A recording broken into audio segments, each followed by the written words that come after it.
So, hey, good people, and welcome to another episode of Chronicles La Familia. Today on set, we have someone that has a story of victory. She overcame what we believe sometimes when we hear somebody has cancer, we think they have a death sentence on them. But Jacqueline Ndungu will take us through her story of victory. And I'm sure we will encourage somebody who is going through that a season in their lives that they can get healing. So we are glad to have you on set, Jacqueline. Thank you. Thank you for even kukubali to come and share your story. Most people would rather not talk about it, but it is good that you are willing to be vulnerable today to give us your story. Thank you, Maggie. Basically, I like sharing it because once you share, it's also part of process of healing. All right. So, as you have mentioned my name, I am glad to be here. Okay. Yes. Tell us a little bit about yourself. Yes. What do you do for a living? Jacqueline Ndungu is a professional in the medical circle. All right. And I work at Aga Khan Hospital as a quality advisor. That is not a big word. It's just quality and advising. So to put together. To just put together. Right. And I am a mother. I'm a mother of two beautiful girls, Maria and Erica. One is almost reaching 18 years. You don't look like it though. Yes. You will tell us the secret after this. Yes. She's in Form 4. And the smaller one is also a candidate in Class 8. All right. I am married to a man. Nowadays you really have to state it. It's important to clarify. Yes. I am married to a man. So that makes my other name, Mr. Ndungu. All right. Who is really a blessing in my life. Wow. I was diagnosed with multiple myeloma, is the cancer now we are talking about, in 2018, around October. And I want to say since 2018, just as you have said, when someone hears that they have been diagnosed with cancer, hey, even relatives, some relatives may actually start arranging your burial. I am fortunate, I'm happy. My relatives didn't arrange my burial. Multiple myeloma is not an organ, like say organ cancer. Multiple myeloma is a cancer of the bone marrow. Okay. And this kind of cancer you have, I don't know if I'll use a lot of jargon, but the plasma cells like proliferate. Proliferate means they grow out of hand. Okay. That is the whole essence of cancer. Okay. Your cells just multiply in a way that is not controllable. And when they grow so much high, because the work of the plasma cells is to give you the proteins that are good in your body. Yes. But now you see it starts producing those proteins in a bigger volume. Yeah. And those proteins are not good. So those proteins will affect your bones because then you have some parts of your bone when those plasmacytoid cells, when they are on that bone part, they make your bones to fracture. Oh my God. Yes. Oh, every bone. So it depends on now what bone has been affected. All right. So when all that happens in your body, in some very extreme cases, you find they dislodge in the kidneys. Oh my. And you find yourself having those proteins making you have a kidney failure. Oh my God. So you may have a kidney failure, you may have bones that are fractured. Fortunately, diagnosis of Jacqueline came in very early. Okay. I am always grateful to God. So why were you doing your normal checkup? What were you doing? Most people ask me those questions. How did you even come to know? Because It's like very many people will get a diagnosis after it's so much gone. Maggie, I'm telling you, it was all about God. I went to our staff clinic. Yes. I was feeling a bit bad. I had a chest pain. Okay. Not a very normal chest pain. All it was a bit on the left. Okay. And when you're in a medical field, believe me, when someone you start getting sick and you're not able to know why you're sick, you become so worried and you start feeling with the worst first. Okay. So I went to the staff clinic and I was told, no, we can't hear anything. Your chest is clear. Everything is normal. Then I go home. Then they're like, because you also have some history of asthma, just go maybe puff and inhale everything and should be done. Clear, yes. And I went and it didn't clear. Oh my. And I came back to the staff clinic and it didn't clear. And I was like, I think there's a problem. Okay. So fast forward, I got some help and I was given some antibiotics and that pain like cleared. Very funny pain. And the first thing I thought of, if it's on the left, then is that a heart attack? What am I getting? But a heart attack can't come like that. Am I getting, what is this? So I was medicated and it went. But I was like, even though it's gone, yes, I'm feeling a very funny discomfort that I can't explain. So you deep down, I don't have pain. Yes. I don't have pain. I'm okay, but a very funny discomfort, like some muscle is not pulling nicely. Right. So I was like, I want to go and just make a self-request of an X-ray. I just want to know what's happening inside my chest. Because I'm not bad, I'm okay, but something is not right. So one day, that's what I'm telling you, it's all about God. One day, I was with my baby girl. I think I had put on a dress that was this cleft, not so lower, but it was somewhere here. And then my firstborn baby girl was like, Mommy, you don't look okay somehow. Okay. So one of these bones, there's this bone and there's this bone. Yes. So one of them, it was not so swollen, but it was like bulging, slightly bulging out of my skin. So I was like, really? Yeah.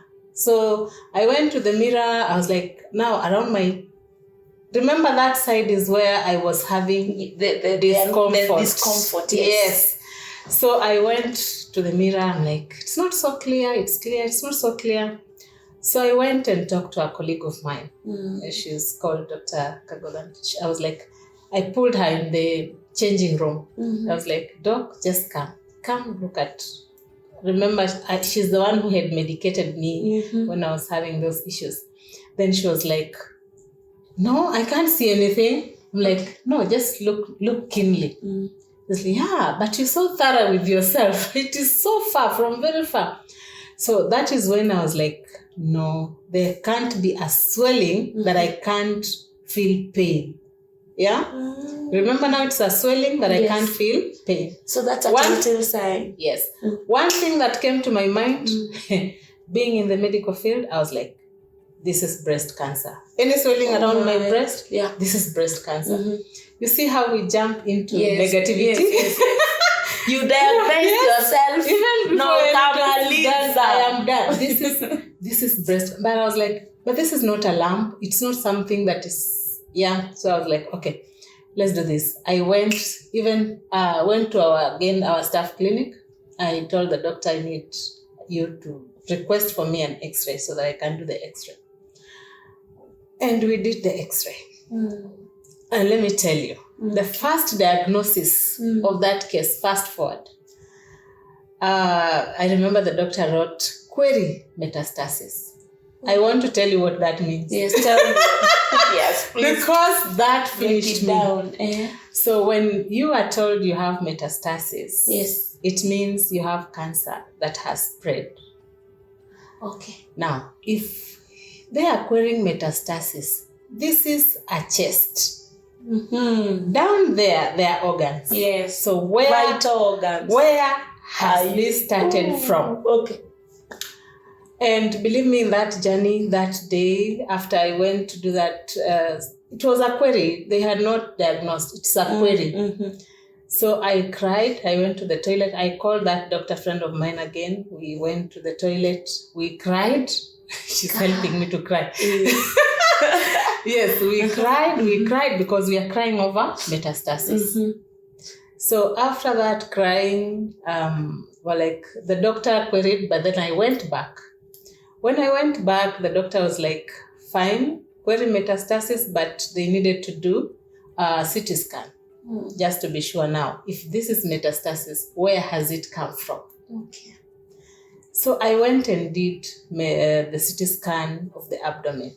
Remember, this is a chest, so lower there we have the abdomen. Mm-hmm.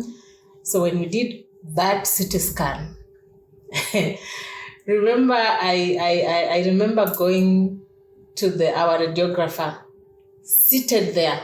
I insisted, I want to see as he makes that diagnosis. Okay. And he's a very good friend of mine. Mm. So we sat down. He was like, let's look through. So we checked. He's like, you can see this bone.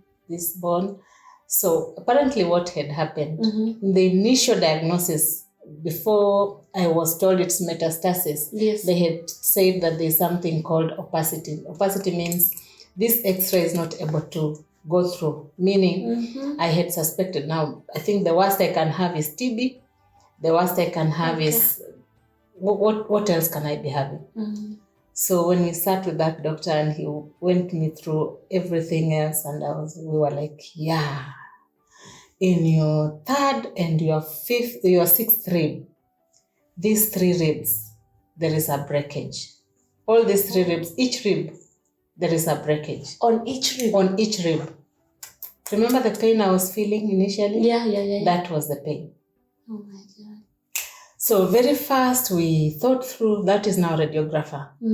So he was like, I think you need to talk to the doctor, we need to do a biopsy. Oh my.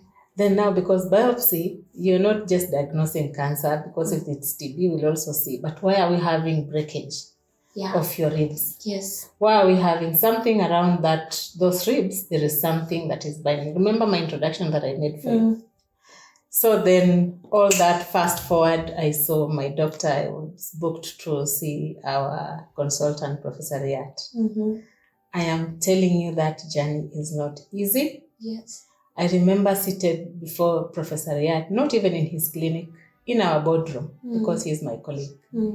In our boardroom, and Professor Riyat is just talking. Me, I'm crying. It is so tough when you know exactly what you're dealing with. Okay. Maggie, if you are told today that you have this kind of disease that affects your heart or affects your liver, you'll not be so much shocked like me. You understand. I understand what that means. Yes. So I'm seated there. Then with Prof, we're like, now this is multiple myeloma, because I knew with fracturing of bones, definitely that is multiple myeloma. So he sent me for other affecting tests. That one of yours affected the ribs. The ribs, yes. And somewhere else that it affected, and I had not known, it had affected my spine, the lower part. Now, the spine issue, women will like excuses, because I kept on saying, I always have back pain, and I think it's because after I delivered, we have mugongo yangu. Calcium. Yes. So I think I suspected it may have started some time back, but the rib one, it's because it was not so long ago that we had those issues. So he sent me for all those tests just to make that diagnosis. All biopsy was done and all those tests were done. And then he came to a conclusion that you're having multiple myeloma. Wow. Now, at that time, I don't know, the devil was really hitting hard, because at that time we talked with Prof and we were like, now this treatment needs to be started. At that point, even my HB dropped to a level that it was now becoming 6. 6 is very low, because normal goes to up to 12 for a female. Yes. It dropped so fast, I don't know why. Because was it because of the anxiety? not really, No? Okay. not really. I'm also not so sure why it was that very fast drop. But the decision was let's give you some blood because we can't boost this with the hematinics. My first scare was I'm getting blood. It was not funny. Okay. But remember, I was struggling with this initial. It has been diagnosed. Now I need to deal with this. It was a real struggle. That was enough just to make me feel like initial time I didn't even tell my husband. Oh my. I was struggling with this alone. For how long? Up to it stayed almost a month. I have not told my husband. Not that. Yeah. I was like, I thought I was strong. Yes. And I thought, sometimes you don't know. I thought I was strong enough to handle this. Yes. I would reach in the house and put on that nice smile with the children. They never realized. How did he come to know? I was not planning to hide from him for long. Yes. But how did he come to know? Because now Prophet told me you may have to do a transplant. Oh. Yeah. Now he has to know. Then now how? Otherwise you would have. And as I have told you, you guys, when I tell you that you have this and this disease, you would imagine it's like a bacterial infection. It's going to be treated and then you'll be okay. And the same way now after that 1 month, I think I mentioned, he was like, no, that's okay. And you'll be fine. You'll be treated. And he's like, okay. In my heart, I'm like, do you really know how bad this thing is? Yes. So Prof requested me that I call him on board. He talks to him. Yeah. Not like Namushtaki, but Prof was like, you need your family to support you through this journey. So he went in like a patient. I was like, now, okay. After he left Prof's room, hata alikonda. Sasa ndiye alielewa what all these terms. Akaelewa, my wife is sick. Okay. My wife is sick and my wife needs help. Oh my God. And we need money. Oh yes. And let me tell you, God can allow you to go through things so that you know it is all about Him. Yes. It is all about Him because at that time, to be honest, we were in wilderness. Oh my God. We were in wilderness because finances were an issue. Yeah. He is a businessman. Yes. And at that time, I think things were not just working. KRS, gari sijui zimekwama, sijui nini, very many things. We didn't have money. Even the house we were paying mortgage, ilisimama at some point. Okay. I'm telling this as a testimony so that someone can know. Oh my God. Yes, we were in wilderness. And believe nothing me, is working and then you have an attack on your health. Now I am not well. Oh my. And now we asked Prof after he came, like, Prof, how much would this transplant cost? On just a rough estimate. Then he's like, because he also has hospitals he trusts, because I don't want to, I am a colleague. Yes. Apart from being a patient, I'm also a colleague. Then he said, tentatively, this hospital may charge you this hospital. Then put on air ticket, put on ABCD. So the transplant itself was coming to around 2.5 million. Put air ticket, put ABCD, the stay and everything. So rough estimate, we had put at 4 million. Now 4 million with a family that is struggling. We're in wilderness. Yeah. We are almost being evicted from your own. Oh my God. Bank had started giving us notices. Ultimatums. Yes. It was not funny. I was not scared somehow. But one day I told God, regardless of what is going on, don't shame me. I have worked for you, God. Don't shame me. When I said those words, I never said anything else. At that time, by the way, believe me, I never used to pray. I am a prayerful person. I never used to pray because at some point you feel like God has left you. Okay. So Yeah. Where, oh my God. Yes. You were not even able to pray. Where does faith come in this regard? Let me tell you. Soldiers of Christ, the church. Okay. I remember that day. Sorry. Okay. Yeah. Sorry. So I remember that day when they came to my house. At that time I was a chair lady. And women came. There's nowhere they could sit. In fact, walikuwa wengi mpaka I had to borrow chairs from neighbors. The love. Okay. Yeah. So people prayed for me.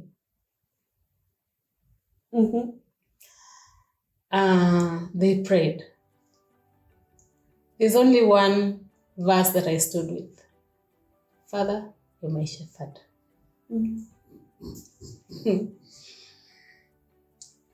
You're struggling? Yes.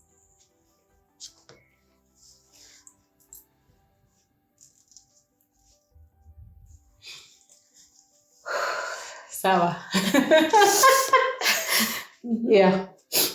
So, a friend of ours, friends, came together. I'll never forget them. Church friends.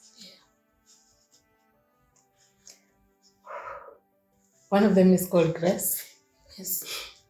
And Jen. You were serving in the Mothers Union together, right? Yes, I was the Mothers Union chair. Yeah.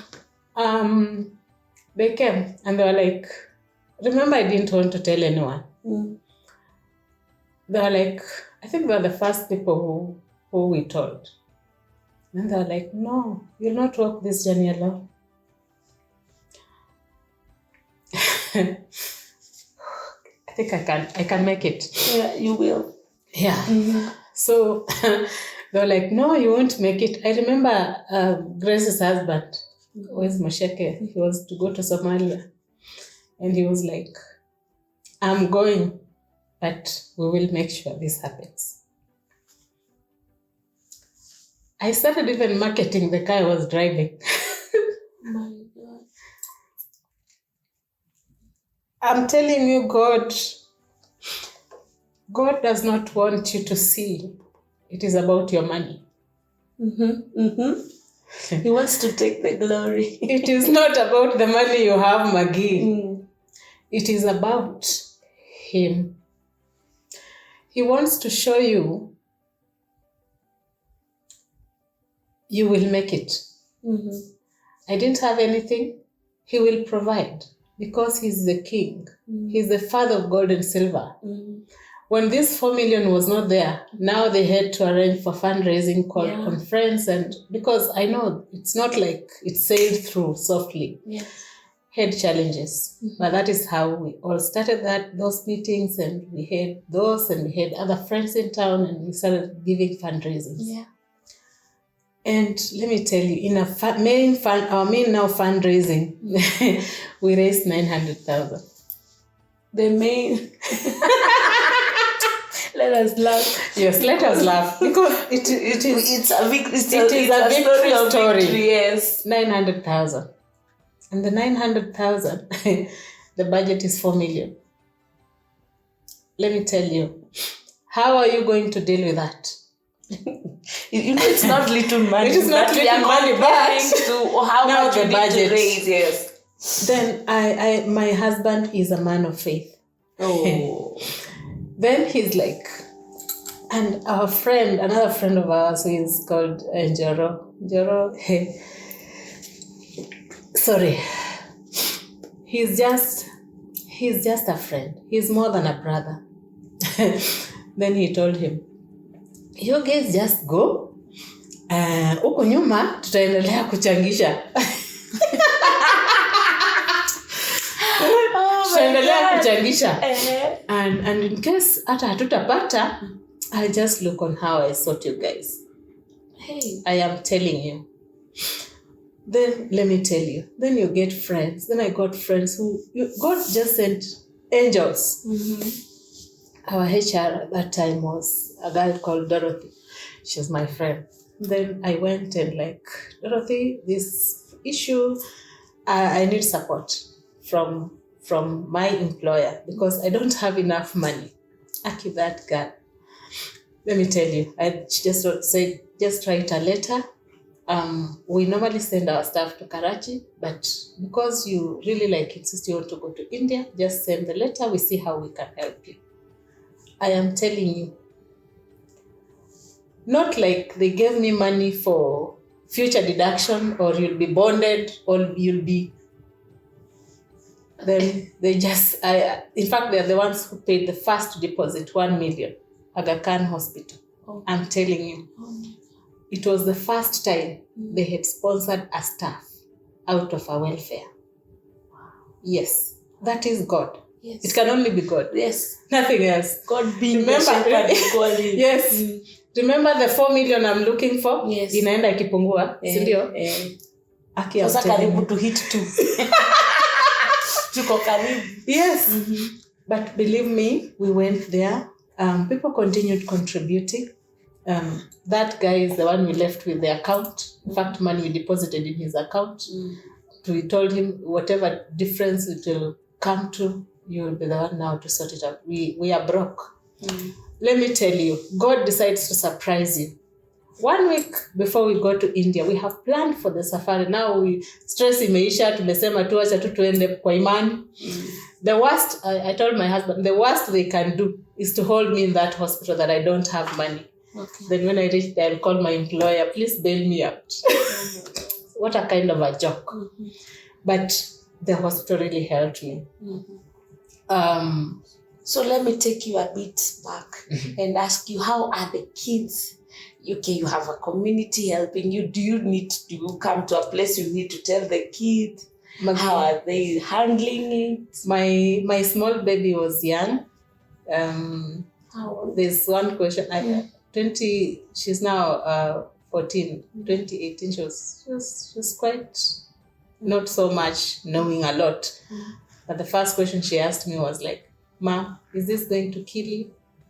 I was like, "No." Wow.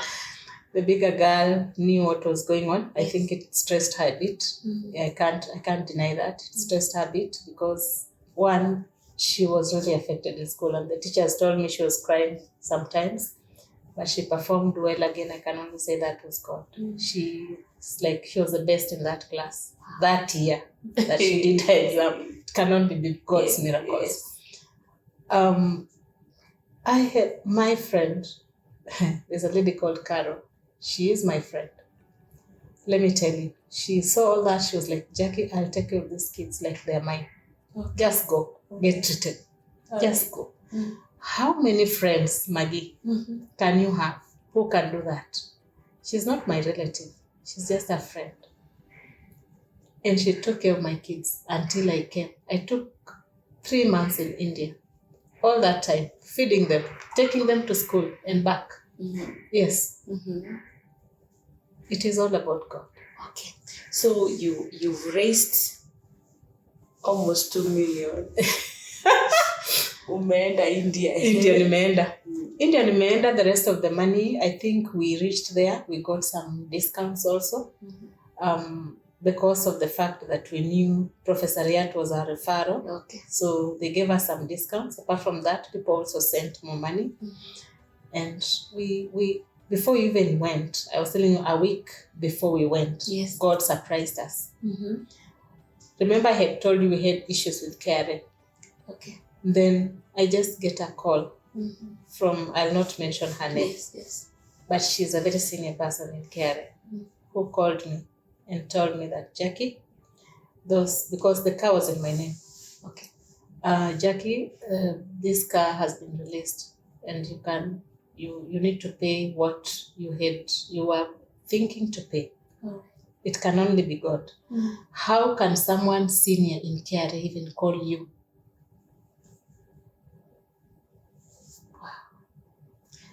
I started crying because once that car was released, another car that, see, I'm telling you something just like was unlocked. Yeah. Another car that we were waiting for it to be sold, that same week was sold. And my husband was given money on account when we were in India. In fact, you see now money issues got sorted. Been sorted, yes. Now money issues got sorted. Everything was unlocked. And that is how it went. Okay. But being there, the health-wise and the struggle of the treatment, yes, transplant. Tell us about it a bit. The treatment, multiple myeloma is not so as harsh as the other bone marrow transplants. But believe me, that is the notion I thought. Because when I got to a point I was not able to eat, it hit me that it was not as simple as it sounded. Because I was not able to eat. At some point I was very sick because I got some infections also because of the very low immunity. What happens with transplant is you're given a very high dose chemotherapy, and then you're transfused with those stem cells that look like blood. And then when you're transfused, your immunity again starts from zero, from a layman's language. Okay. At that point when I'm knocked down with chemotherapy, remember my immunity is very low. Yeah. And now you get an infection. That is what sometimes kills people. Okay. So that infection, they are very prepared to hit you with they gave me 2 levels of antibiotics. But it's it's not funny. It's not a joke because you are sick. You're really sick. At some point, I was not able even to talk. I'm not talking. Dunia inakubo. Wow. Inafika mahali unataka kuswitch off. You're not really like switching off, but you care less. Inafika mahali you just care less. You don't care anymore. Let whatever happens, happens. When I reached there's another lady who were talking, a very nice girl. She had gone there but with leukemia. You know, when you're outside there and you meet someone from Kenya or even East Africa, those are sisters. Oh. And that girl, we were talking, and then in a week's time, I was told she's dead. I was like, how? Okay.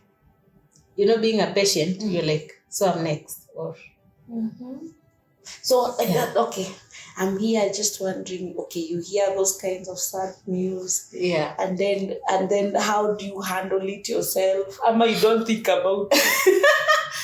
Let me tell you, one thing that I never thought of, I never thought of death. Okay. I think I never thought of, I'm going to die. But when that girl died, that woman, she's a mother. When she died, it scared me a bit. But when I also got very sick, I thought like, what about my children? You see, as much as I'm not thinking about death, what will happen to my children? If something happens now, what will happen to my family? Yeah? A mother will always think about their children. We will talk on phone. Now I cannot talk because I didn't want them to see me looking the way I was looking. So I would give excuses and tell the dad just to talk to them, not to. Sometimes I would talk and tell them not to switch off the video and try to lie to them that video is not working. But my firstborn will insist, I want to see my mom on video. Why is the video not working? She will not insist, but she was like, I was seeing it was really affecting her. Okay. Let me tell you, Maggie, when you're sick, the beauty, what was keeping me going is the fact, first we went with my husband. Yeah. So he was not left behind. The fact that he was by me. He was working with me. At some point it reached, because the side effects of that hard chemotherapy was just to have consistent diarrhea. Inapita. Haina break. Inapita, amekuvalisha diaper, inapita bado. Diaper. Yes. Zile nguo umevalishwa, because in that state you put on, umevalishwa sterile clothes so that you don't get an infection. Okay. hizo nguo anazichukua zinaisha, inapita, unapewa dawa, inakataa. At some point I was telling the doctor, why can't you just give me overdose? Because this thing is not working. He's like, no, we won't. You'll just manage. What would it mean? Of course, overdose? the me thinking now. But he's like, because you're on a drip, as it comes out, we're also replacing our fluids. All right. So just let's keep it. Let's keep it. So the diarrhea is what kept me in that ward for quite some time. Because I was diarrheaing and vomiting. Remember, I had a tube because I would not eat. Oh my. So when you're vomiting with that tube, you feel like it's choking you, coming out with that vomit. As you're vomiting, you're diarrheaing. Side effects of that very hard chemotherapy. Let me tell you, he stood with me. He never tired. It was funny that when I was even looking like very sick, he would come there with a joke and he wants me to laugh. I would smile with him. But I think that makes you strong. And him reminding you every time we are coming out of here and we are going. Making you know that you are in it. And that is all that makes a difference. Okay. Let me tell you, there are families out there who, when the wife is sick, even a man can decide to help her. Yeah. And vice versa. It can be the man who is unwell, and the woman decides, I was not cut out for this. Yes, and that is the best thing that can ever happen to a family, because you do love Familia. Yeah. That is an encouragement that I can make. Some of these things is seasonal. It is a stage in life. You may not know. Even if she gets very sick and even passes on, let her go with love. Having known she was valued, she had people who stood by her, people who took care of her, not like unafika mahali mumechoka. Binadamu tunachoka haraka sana. But hiyo kuchoka itusaidii. We need that love. So where in your treatment and in your journey, okay, I want to know, first of all, now after the 3 months in India, were you pronounced healed? What happened? What happens with multiple myeloma is not like a breast cancer where even breast cancer, I think you're told you put on some maintenance and then. So multiple myeloma, I'm sorry to tell you that some of these diseases you can't be told now you're cured, stop taking medication. You come and you're put on a lower strength medication. It is called maintenance. Okay. So that maintenance dose, you take it, because before you are given like 3 or 4, including steroids. When I show you my photos, you'll see some of them I'm looking a bit puffy because I was on very high steroids, a very high dose of steroids. So you look like you're so big, you're so solid, you're sick. Yeah. So you're put on now 1 dose and a lesser strength and for maintenance. Okay. You take it as long as it takes. Unless it's affecting you, then they can remove it. But if it's not, it's the better, the safer way of just keeping you. So you take it like for the rest of the life? Well, you take it for like 21 days, and then you break for 1 week, and then you start again. That medication is expensive. And that's why I'm telling you, if I was not working for the institution I'm working for, the Aga Khan Hospital, I don't think I would have afforded it. Because my employer takes care of that medication. Yeah, without cutting it from my salary. You are blessed. Yes, I am blessed. Yes. So without cutting it from your salary.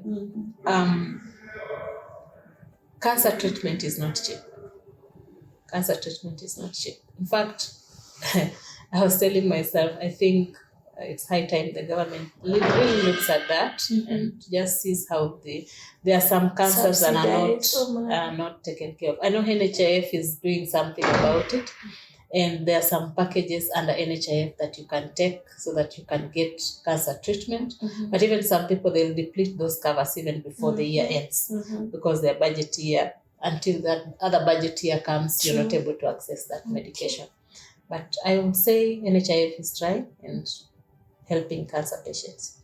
Okay, because in like you're saying, in the other cancers we hear about have you had a relapse, or have you gone to be, what do you call it? Kwenda kuangaliwa tena? Yes. So relapse means imerudi. So in your case, you will never be like, is there a time you will stay steroid that medicine? No. Currently I'm not on steroids. But whatever state I am in, it's like in a layman's language, tutaita umepona. Wow. But in the event future, if your cells decide again to misbehave, the doctor starts from the drawing board. Another transplant? Not necessarily, but they'll decide according to now that time. But I want to tell you, sometimes faith works miracles. Yes. Because I have seen myself and tried to even compare myself with other people, because there are people who had multiple myeloma. There's a lady who left there, did a transplant, same hospital, and she's no more, even after coming to Kenya. Because we were called for a burial. God does miracles. Yes. He's the great physician. Amen. I cannot say it's by the fact that I work in a hospital because we have the best medication. I can only say it's all about God. I have never had those very serious complications. Okay. I can only say it is all about God. The hand of God. And believe me, Maggie, in fact, when I came back is when every positive thing happened to my life. Wow. I got promotions. Wow. We got more business. We even shifted where we live. Wow. So it was like there was a restoration. Like restoration came, and He restored us to the fullest. To be honest, it's all about God. Wow. So you are saying in the journey of health and your health, the family, the church, the community. The church helped us a lot. In fact, I was like, I don't have friends. I think I have just church friends. Yes. The church came in handy. My colleagues removed every penny they had to just support, to see me well. My employer, now that is the bigger picture. Yes. Because at that time they didn't know now how do we, because they had just come in with the welfare kitty. They didn't know how to help me, but they pumped in some money so that I can just get help. But do you ever find yourself living in fear of that recurring, or how do you live? I like that question, Maggie. There's something that thing taught me. I don't fear death. I don't fear death. I can only be more prepared for death. Because one day everyone will die. But you'll die living what? Once we fear death. My doctor told me, Professor Riat, you never know. Maybe this is not what will kill you. And I know. He meant it. Amen. And it's true. It won't kill you. You one day will wake up, you find yourself on the road, you get hit by a vehicle, and then you die. We don't know our destiny. We don't know how we will die. We don't know if we'll just be asleep, then you wake up, then you're normal. We don't know. You may be having a condition. Very many people out here, maybe they're working with sicknesses. People have HIV, people have cancer, people have TB, people have diabetes, people have all those kind of sicknesses. Some of them who even have diabetes are not killed by diabetes. So you live. I live. I'm telling you, I'm living more than I used to live. Do you feel that journey, has it made you look at life in a different way? Very true. What are some of the changes that it made? Because most of the time, wilderness comes into our lives and it produces a completely different person from what we were before. It is true, it changed me. I come and I testify to you, not like I've read in books. Yeah. I will testify to you because it happened to me. I always want to be around people who are cancer patients. Right. Some of them who are struggling to go to India. I advise them how they can access hotels without struggling. So you became an advisor. And we even have a wall of cancer patients, yes, who normally see my doctor. We have limited to that because of some reasons. Okay. So whenever they have issues, I want to go to India, how do I get a hotel? How do I get a cheaper hospital? I am there. Some of them, first diagnosis, I've been diagnosed, that crying that I cried. I have found myself to more than 10 patients just trying to talk to them. And it has worked. The fact that he just or she sees me talking to them, I show them a photo, I just talk to them. He's like, even you were there. So even me, I can make it. It's enough. Wow. So it has changed me. It has changed how I look at life. Life is not what we look at. Life, Maggie, is about touching that other one person. Bless others. Yeah. Let God bless you, but bless others. Just live. How did it also affect your relationship with God? I think I love my God so much because one, he gave me another chance. Some people may tell you multiple myeloma is not a very serious cancer. It is. Believe me. When multiple myeloma is diagnosed in the late stages, most people will be diagnosed and, you have arthritis, you have anger. But by the time it's realized, because I did a whole body's MRI, and I found, why were they doing whole body MRI? Because they were suspecting some parts of your bones have been fractured. And it's mannerless. It can fracture any part of your bone. And once it's fractured, how are you going to, you find yourself on a wheelchair? Because where it was targeting the spine, you'll find yourself on a wheelchair. Now you're on a wheelchair. Now it has changed your life. You understand? I love my daddy in heaven so much. Because one, he gave me a second chance. Two, this diagnosis came in early as possible. By the time I was doing a transplant, not very many bones were fractured. In fact, I can count. There are less than 10 bones. So I am forever grateful to God. That he also did not, because most people will know about their status. You're already so dying. Gone, yeah. You're already dying. And it's at a point, doctors are looking at you like, how now are we going to help her or him? Wow. So thank you so much for sharing. It's a bittersweet story, but the one thing is you are here.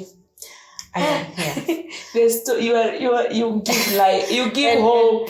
And let me tell you, I just like encouraging people. It is not about what you're suffering from. It's not about the cancer you have been diagnosed with. Soldier on. Make a union with God. There's nothing difficult, my friend. Make a union with God. Because in this life, things may come. Hata wengine watakwambia urogi, uchawi, sijui nini. We start diagnosing. Kuna mtu alivini. Hata tutaambiwa wewe kwanza unakula hivi ndio maana uko na hii. Wengine waanze kukuzika. There are very many stories that we share, especially on that wall where we have cancer survivors. Some of them are very serious cancers. Acute myeloid is something that will kill you in less than a year. And then you sit down, you're like, God, what did I give you?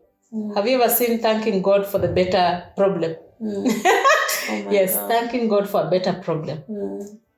It's not that easy, but yes, let me tell you, if you have life, you're full of health, that is your wealth.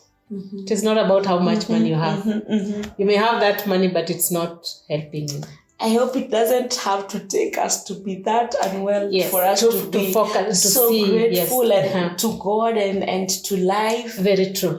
And see that God is really with us. Okay. We take very many things for granted. Walk with the light. Wow. Walk with God. Wow. Love the people you love more. If you have a family, have fun. Yes. We nowadays just decide. My husband is like, we are going. In fact, mimi sasa ndio shida. We are going to a holiday. Wow. And I'm like, what about work? Take a leave. And I take a leave and we go. Yes. Believe me, we are enjoying life. Yes. Wow. Every opportunity we get, enjoy life. Wow. Wow. Hivi vitu mnatafuta mali, sijui nini, hata left, right, center, asubuhi, jioni, nini, you even forget to eat. Yes. It is said that the most important things in life are not both. Amen. So So we thank God. We thank God that you are here to tell your story. Thank you, mommy. We thank God that you are alive. Thank you. You have encouraged us, because some of us have gone through.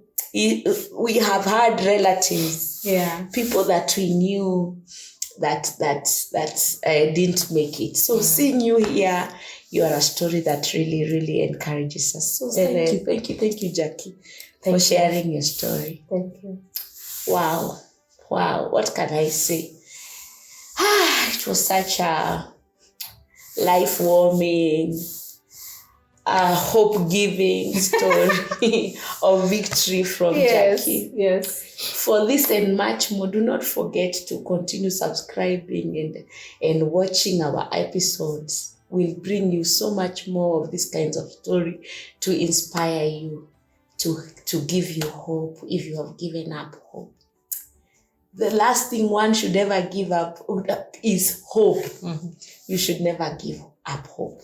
So thank you for watching. Do not forget to like, to subscribe, and to share. Chronicles La Familia is that show that brings you life-changing and inspiring stories. God bless you. Amen.